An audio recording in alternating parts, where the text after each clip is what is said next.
Hello friends, তোমার সবাই কেমন আছো? আশা করি সবাই ভালো আছো। আমি অনেক ভালো আছি। সো ফ্রেন্ডস, আজকে তোমাদের জন্য আবার একটা নতুন ব্লগ নিয়ে আসলাম। আর আজকে ব্লগটা অনেক সুন্দর হতে চলছে। সো ফ্রেন্ডস, তোমরা সবাই জানো আর দুদিন পরে আমাদের যে গণপতি বাপ্পা পুজো শুরু হয়ে যাবে। আর গণপতি বাপ্পা পুজো মানে কি প্রথম পুজো আমাদের। তো অনেক মানে এক্সাইটেড সবাই থাকে। আর আমাদের এখানে অনেক সুন্দর করে পুজো হয়। আর আমি আজকে তোমাদেরকে নিয়ে যাবো হলো আমাদের যে ডিগবই কুমোরটুলিতে। আর কুমোরটুলিতে নিয়ে যাবো, তোমাদেরকে দেখাবো যে কিভাবে মানে দুদিন আছে আর পুজো, গণেশ পুজো মানে গণপতি বাপ্পার পুজো, আর কেমন প্রস্তুতি চলছে তো তোমাদেরকে দেখাবো। তো চলো ভিডিওটা আমি বেশি কথা না বলে শুরু করি। তো পুরো ভিডিওটা স্কিপ না করে পুরো ভিডিওটা দেখবে। তো চলো স্টার্ট। তো ফ্রেন্ডস, ফাইনালি আমি এসে পড়লাম আমাদের কুমোরটুলিতে।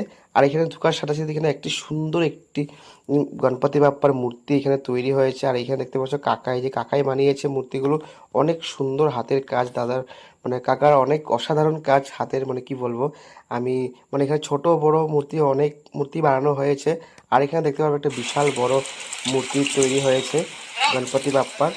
আর মোটামুটি সব কমপ্লিটে হয়ে গেছে, খালি রং দেওয়ার বাকি আছে। আর যেটা কিনা দুদিনের মধ্যে হয়ে যাবে। আর এখানে দেখুন দাদারা অনেক কষ্ট করে এই মূর্তিগুলো তৈরি করে। আর এনাদের জন্য আমরা অনেক সুন্দর সুন্দর ঠাকুর দেখতে পারি।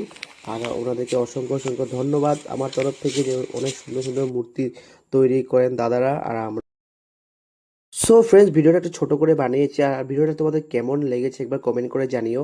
আর ভিডিও যদি ভালো লাগে তো প্লিজ আমাকে একবার ফলো করে দিও। আর যারা ইউটিউব থেকে দেখছো আমার চ্যানেলটাকে একবার সাবস্ক্রাইব করে দিও। সো ফ্রেন্ডস, আবার একটা নতুন ভিডিও তোমাদের জন্য নিয়ে আসবো। তো চলো টাটা বাই বাই, সবাই সুস্থ থেকো, ভালো থেকো। তো টাটা বাই বাই।